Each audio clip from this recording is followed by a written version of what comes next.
Hello student, स्वागत है आप सभी का सारण गुरु के डिजिटल प्लेटफॉर्म पे। मैं गौरव सिन्हा, आपके केमिस्ट्री टीचर। जैसा कि पिछले वीडियो में हमने ये बता दिया था कि हम लोग अब एनसीईआरटी के दूसरे चैप्टर यानी क्लास 12 के दूसरे चैप्टर सॉल्यूशन पे आ चुके हैं और उसमें एक वीडियो आपको अपलोड कर दिया गया है और आज हम लोग दूसरे वीडियो की तरफ बढ़ रहे हैं जो कि हमारा स्टार्ट होता है टाइप्स ऑफ सॉल्यूशन से। ठीक है, तो टाइप्स ऑफ सॉल्यूशन के बारे में हमने मोटे मोटे तौर पे बताया था। आज हम लोग उसके बारे में डिस्कस करने जा रहे हैं। तो जैसा कि ये हमारा टाइप्स ऑफ सॉल्यूशन जो है वो पहला हमारा टर्म आ रहा है कि on the basis of number of components, यानी कि कभी भी जब हम क्लासिफिकेशन करते हैं, बंटवारा करते हैं, तो कोई ना कोई आधार होता है। तो इस आधार का जो पहला हमारा पड़ाव है on the basis of number of components, यानी कि अवयवों की संख्या के आधार पर। ठीक ना, अवयवों की संख्या के आधार पर। दूसरा हमारा पॉइंट आता है फिजिकल स्टेट, यानी कि उसका भौतिक अवस्था। किसका भाई? तो कंपोनेंट्स के, अवयव के भौतिक अवस्था के आधार पे हम लोग बात करते हैं सॉल्यूशन का कि कितना टाइप होता है। इसके एग्जांपल्स वगैरह भी हम लोग देखेंगे। तीसरा हमारा पॉइंट आता है नेचर। नेचर का मतलब क्या हुआ? उसके प्रकृति के आधार पे। किसका भाई? तो विलायक या घोलक। ठीक ना, सॉल्वेंट और सॉल्यूट के नेचर के आधार पे। ठीक है, अब बात हम लोग करते हैं कि on the basis of solubility, यानी घुलनशीलता। घुलनशीलता के आधार पर हम लोग देखेंगे, या विलेयता के आधार पे। विलेयता भी आपको मिलेगा देखने को। घुलनशीलता या विलेयता के आधार पर हम लोग सॉल्यूशन को कैसे बांटते हैं। पांचवा जो है हमारा है सांद्रण के आधार पे। ठीक ना, जो घोल बनेगा उसका जो सांद्रण होगा उसके आधार पे हम लोग सॉल्यूशन को कितने टाइप में बांटते हैं वो हम लोग डिस्कस करेंगे। तो चलिए हम लोग पहला टॉपिक लेके आते हैं on the basis of classification of या types of solution on the basis of, यानी इस घोल के प्रकार किसके आधार पे? अवयवों की संख्या के आधार पे। हम लोग देखते हैं यहाँ कि नंबर ऑफ कंपोनेंट्स, कम से कम किसी भी घोल को बनाने के लिए 2 अवयव चाहिए ही चाहिए। एक अवयव पे कभी भी घोल नहीं बनेगा। तो अगर 2 नंबर ऑफ कंपोनेंट्स होता है तो उस सॉल्यूशन का नाम हो जाता है बाइनरी सॉल्यूशन। द्वितीयक घोल बोलते हैं इसको। एग्जाम्पल क्या होगा? वाटर और शुगर 2 कंपोनेंट हो गए। अगर 3 कंपोनेंट होता है तो इसको बोलते हैं टर्नरी सॉल्यूशन, तृतीयक घोल। ठीक है, वाटर हो गया, शुगर हो गया, सॉल्ट हो गया, पानी, चीनी और नमक, 3 कंपोनेंट हो गए तो बोलते हैं टर्नरी सॉल्यूशन। अगर 4 कंपोनेंट हुआ तो क्वाटर्नरी सॉल्यूशन बोलते हैं। वाटर, शुगर, सॉल्ट, लेमन, मतलब नींबू को भी हमने मिला दिया, इनके बीच में कोई रिएक्शन नहीं होगा। आप ये टेस्ट भी कर चुके होंगे, जिसको हम लोग शिकंजी बोलते हैं आम भाषा में। अगर 5 कंपोनेंट हुआ तो पेंटनरी सॉल्यूशन। पेंटनरी सॉल्यूशन क्या होगा? वाटर, शुगर, सॉल्ट, लेमन और एक हमने मिला दिया एक्स्ट्रा इसमें, हनी, शहद को मिला दिया, तो 5 कंपोनेंट हो गए। तो 5 कंपोनेंट वाले सॉल्यूशन को हम लोग बोलते हैं पेंटेनरी सॉल्यूशन। क्लियर? 2 कंपोनेंट होगा तो बाइनरी सॉल्यूशन, 3 कंपोनेंट होगा टर्नरी सॉल्यूशन, 4 होगा तो क्वाटर्नरी, 5 होगा तो पेंटेनरी सॉल्यूशन बोलते हैं इसको। क्लियर? ज़्यादातर, लेकिन ये बता दें कि हम लोगों को क्लास 12 में बाइनरी सॉल्यूशन के बारे में ही पढ़ना है, यानी कि 2 कंपोनेंट वाले सॉल्यूशन के बारे में ही हम लोगों को पूरा इस चैप्टर में पढ़ना है। आगे देखते हैं हम लोग on the basis of physical state of component. तो फिजिकल स्टेट यानी कि भौतिक अवस्था के आधार पर हम लोग अवयव के भौतिक अवस्था के आधार पे हम लोग सॉल्यूशन का प्रकार देखते हैं, कितने टाइप के सॉल्यूशन होते हैं। तो पहला टाइप हो गया सॉलिड सॉल्यूशन, दूसरा टाइप हो गया लिक्विड सॉल्यूशन और तीसरा टाइप हो गया gaseous solution. Physical state of solution यानी कि ये हो गया हमारा फिजिकल स्टेट ऑफ सॉल्यूशन या टाइप्स ऑफ सॉल्यूशन, यानी घोल के प्रकार कौन कौन? Solid solution, liquid solution, gaseous solution, यानी कि ठोसीय घोल, द्रवीय घोल और गैसीय घोल कब कब बनता है? तो अगर सॉल्वेंट यानी कि हमारा जो घोलक है वो ठोस है और आपका जो घुल्य है वो ठोस हो, द्रव हो, गैस हो, कोई मतलब नहीं है। अगर सॉल्वेंट यानी कि घोलक की प्रकृति, घोलक का अगर भौतिक अवस्था ठोस हो गया तो जो घोल बनेगा वो ठोसीय घोल बनेगा, सॉलिड सॉल्यूशन ही बनेगा। क्लियर? यहाँ भी आप देखें सॉल्वेंट का फिजिकल स्टेट लिक्विड है, तो सॉलिड हो, लिक्विड हो, गैस हो, सॉल्यूशन क्या बन रहा है? Liquid solution. गैस अगर हो गया सॉल्वेंट का फिजिकल स्टेट, तो सॉल्यूट अगर सॉलिड हो, लिक्विड हो, गैस हो, कोई मतलब नहीं है, क्या बनेगा सॉल्यूशन? गैसियस सॉल्यूशन बनेगा। यानी ये ध्यान रखना है कि जो फिजिकल स्टेट यानी कि जो किसी भी घोल का भौतिक अवस्था होगा वो घोलक के भौतिक अवस्था पे ही निर्भर करता है, घुल्य के भौतिक अवस्था पर वो निर्भर नहीं करता है। क्लियर? अब एग्जाम्पल देखते हैं। अगर हमारे पास सॉलिड घोलक है और सॉलिड सॉल्यूट है या घुल्य है, तो इसका एग्जाम्पल क्या हो गया कि copper dissolve in gold. Copper और गोल्ड को जब हम मिलाते हैं तो इजीली क्या हो जाता है? मिक्स हो जाता है, उसके पार्टिकल्स होमोजीनियसली मिक्स हो जाते हैं। तो ये एग्जाम्पल किसका होगा? सॉलिड सॉलिड का। सॉलिड में लिक्विड मिलाते हैं यानी कि सॉलिड सॉल्वेंट है और लिक्विड सॉल्यूट है, तो क्या होगा? Hg का अमलगम, अमलगम मतलब लेप जो हम लोग चढ़ाते हैं किस पर? सोडियम पर, उसके रिएक्टिविटी को कम करने के लिए। तो इस टाइप का घोल बनेगा। सॉलिड गैस यानी कि घुल्य जो है वो गैस है और घोलक जो है वो सॉलिड है, तो क्या बनेगा? H2 in Pd। पैलेडियम एक तत्व है, धातु है, उस पर हाइड्रोजन गैस जो होता है वो क्या हो जाता है? आसानी से मिल जाता है, एडजॉर्ब्ड हो जाता है। एडजॉर्प्शन यानी कि अधिशोषण होता है, और शोषण नहीं, क्या हो जाता है? अधिशोषण। ये आगे हम लोगों को पढ़ना है 5वें चैप्टर में। अब बात करते हैं हम लोग लिक्विड। लिक्विड अगर हमारा सॉल्वेंट है और सॉल्यूट हमारा सॉलिड है तो क्या बनेगा सॉल्यूशन? Liquid solution.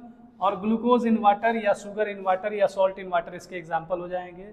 सॉल्यूट जो है हमारा सॉलिड और सॉल्वेंट जो है वो लिक्विड, तो ये glucose in water, salt in water, sugar in water, ये सारे एग्जाम्पल इसके एग्जाम्पल हो जाएंगे लिक्विड सॉल्यूशन के।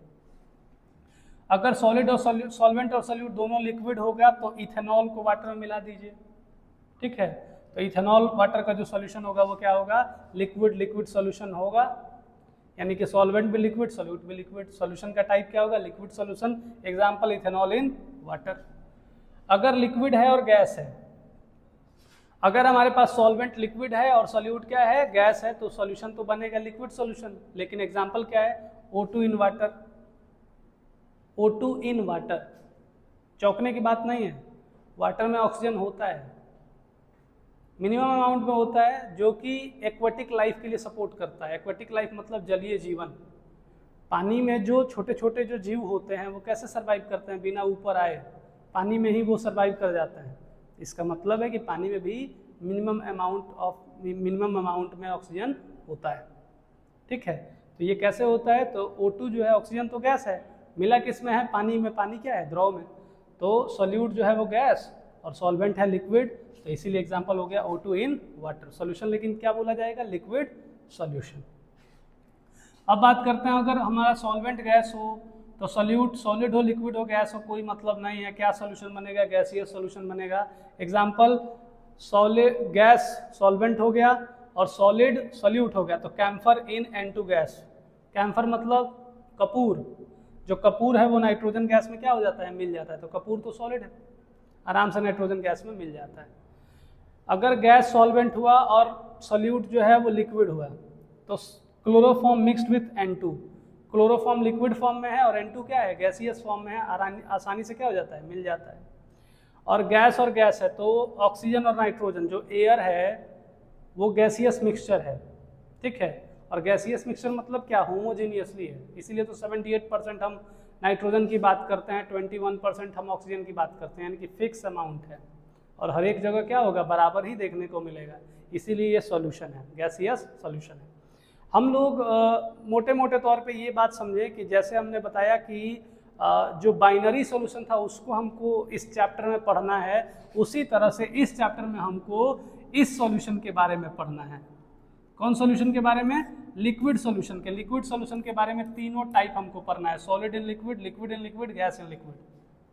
ठीक है, सॉलिड इन लिक्विड पढ़ेंगे तो कॉलिगेटिव प्रॉपर्टी आएगा यहाँ से टर्म, अनुसंख्य गुण। लिक्विड लिक्विड अगर पढ़ेंगे तो यहाँ से आएगा राउल्ट्स लॉ, और गैस इन लिक्विड पढ़ेंगे तो यहाँ से आएगा हेनरीज लॉ। ये ध्यान देना है, ये तीन मेन टॉपिक हैं जो हमारा यहाँ से यहाँ आता है। लिक्विड को, सॉलिड को लिक्विड में मिलाते हैं तो कॉलिगेटिव प्रॉपर्टी का टर्म हम लोगों को पढ़ने को मिलेगा। लिक्विड को लिक्विड में मिलाते हैं तो हमारा राउल्ट्स लॉ पढ़ने को मिलेगा, और गैस को लिक्विड में मिलाते हैं तो हमको हेनरीज लॉ पढ़ने को मिलेगा। यानी कि इस चैप्टर में हम लोगों को लिक्विड सॉल्यूशन के बारे में ही ज़्यादा पढ़ना है। ज़्यादा क्या, पढ़ना ही है। सॉलिड सॉल्यूशन और गैसीय सॉल्यूशन के बारे में हम लोगों को नहीं पढ़ना है, लिक्विड सॉल्यूशन के बारे में पढ़ना है। आगे बढ़ते हैं। तीसरा हमारा है on the basis of nature of solvent. यानी कि सॉल्वेंट का अगर नेचर है कैसा, तो अगर उसका वाटर है, अगर नेचर क्या हो गया, उसकी प्रकृति जो है वो वाटर है, तो क्या होगा, इस टाइप के सॉल्यूशन को हम लोग बोलते हैं एक्वस सॉल्यूशन, मतलब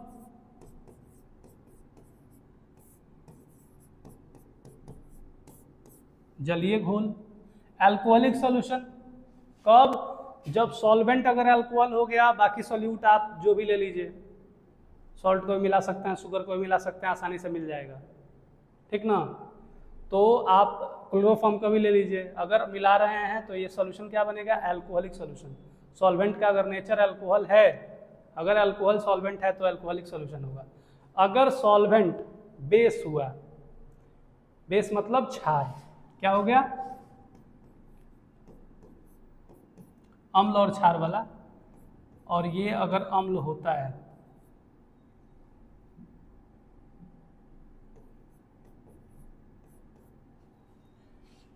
तो ये बनेगा अल्कलाइन सॉल्यूशन, मतलब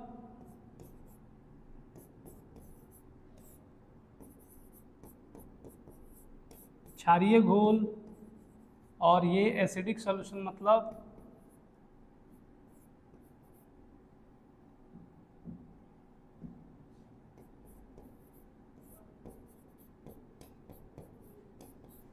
अम्लीय घोल। क्लियर। ये दो चीज़ों पर ध्यान देना है कि अगर नेचर हमारा सॉल्वेंट का जो होगा उसके बेस पे हम लोग सॉल्यूशन के टाइप को क्लासिफाई या वर्गीकृत करते हैं। क्लियर। इसके बाद हम लोग आते हैं on the basis of concentration, यानी कि सांद्रण के आधार पे। तो सांद्रण हम लोग एक स्पेसिफिक हमारा एक टॉपिक है कंसंट्रेशन, जिसमें हम लोग मोलालिटी, नॉर्मेलिटी, ये सब कुछ हम लोग पढ़ने जा रहे हैं, ठीक है। तो यहाँ पे हम लोग बात करें कि कैपिटल एम जो है ये मोलारिटी है, मोलैरिटी यानी मोलरता, है ना। अब capital M is equal to होता है मोल बाई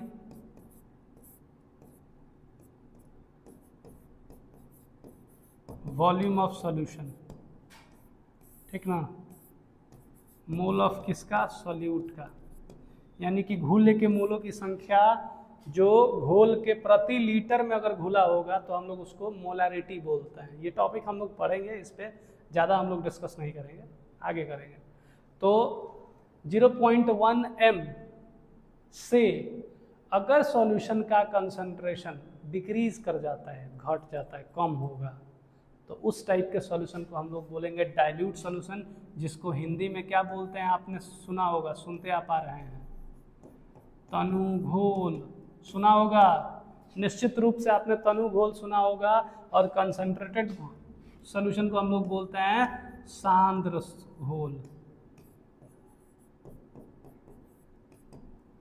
ठीक ना।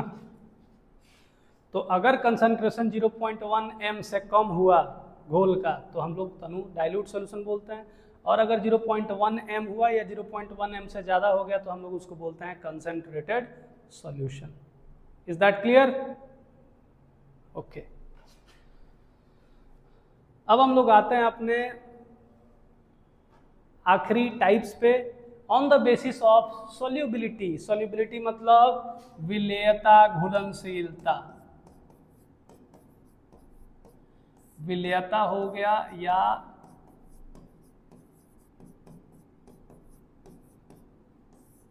घुलनशीलता के आधार पे। तो क्या है भाई, तो ये बोलता है कि the maximum amount of solute which dissolve in the given और फिक्स्ड अमाउंट ऑफ किसके, सॉल्वेंट के।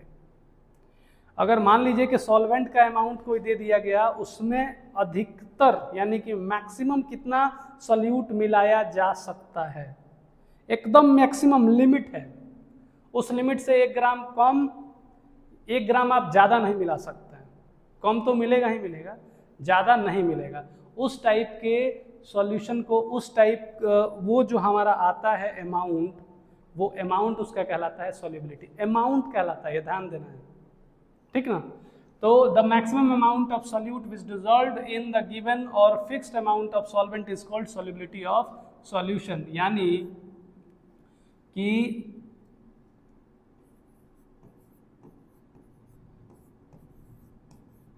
घुल्य की वह महत्तम मात्रा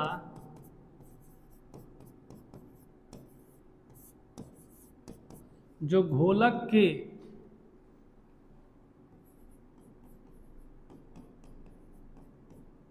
दिए गए या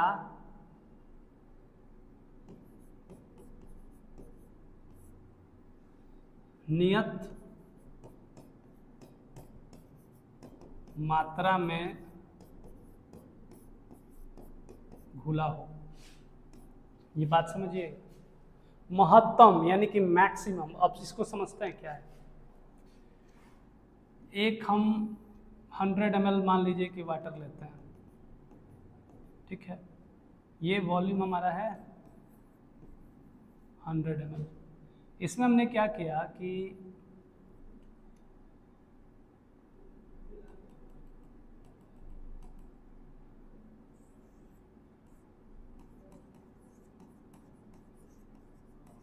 पाँच ग्राम शुगर मिला दिया। 5 ग्राम शुगर हमने क्या कर दिया, मिला दिया। रिजल्ट क्या हो रहा है, डिसॉल्व हो गया, आसानी से क्या हो गया, मिल गया। अब हम फिर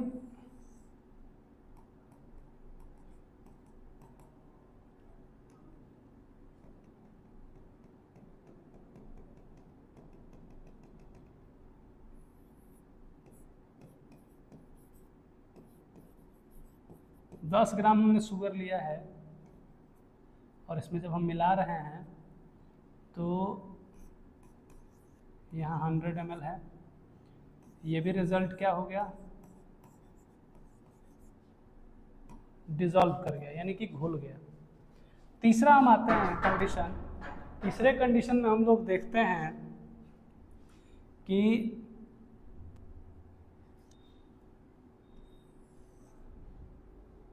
तीसरे कंडीशन में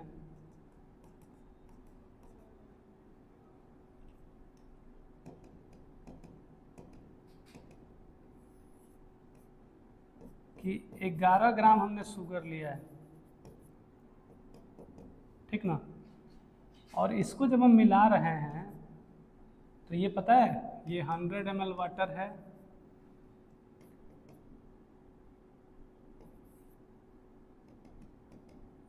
वन ग्राम शुगर, ये क्या हो गया, अनडिसॉल्व्ड हो गया।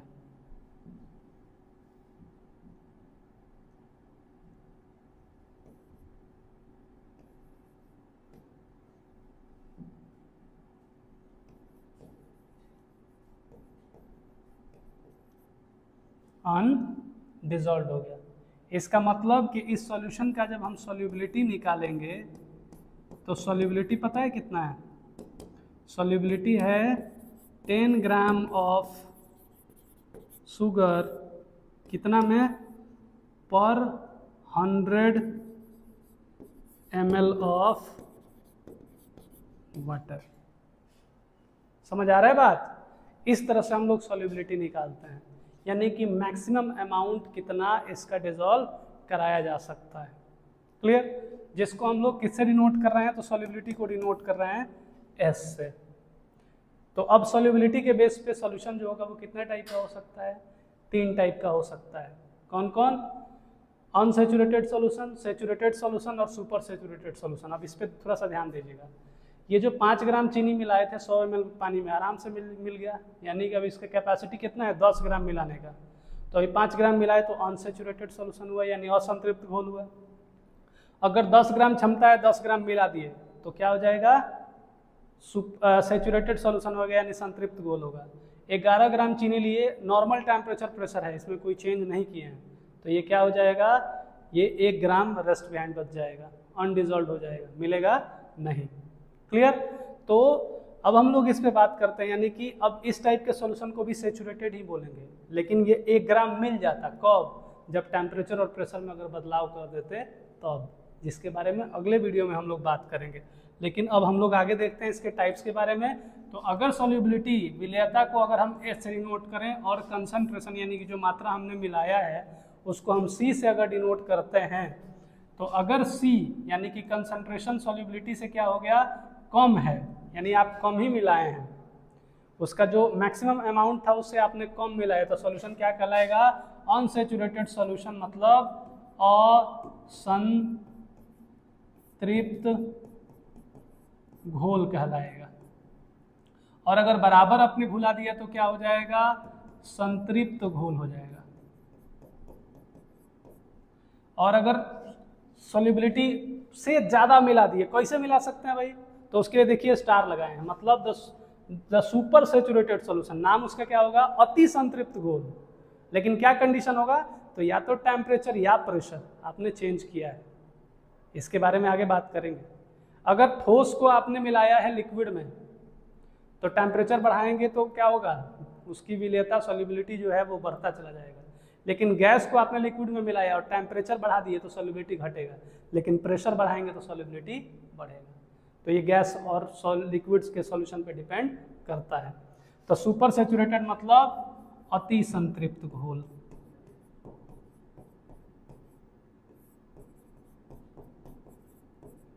अति संतृप्त घोल, तो ये कंडीशन अति संतृप्त का आता है, स्टार लगाएं, इसका मतलब है कि ये टेम्परेचर और प्रेशर पे डिपेंड करता है।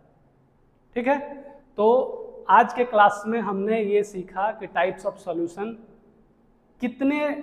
किनके किनके आधार पे हम लोग सॉल्यूशन को क्या कर सकते हैं, वर्गीकृत कर सकते हैं। उम्मीद है कि आज का क्लास आपके लिए मोस्ट इम्पॉर्टेंट होगा, क्योंकि ये सब टॉपिक आपको सिलेबस में तोड़ तोड़ के बताया गया है, मतलब यूज जहाँ जहाँ होगा रख दिया गया है, मोटे मोटे तौर पे आपको समझाया नहीं गया है। ठीक?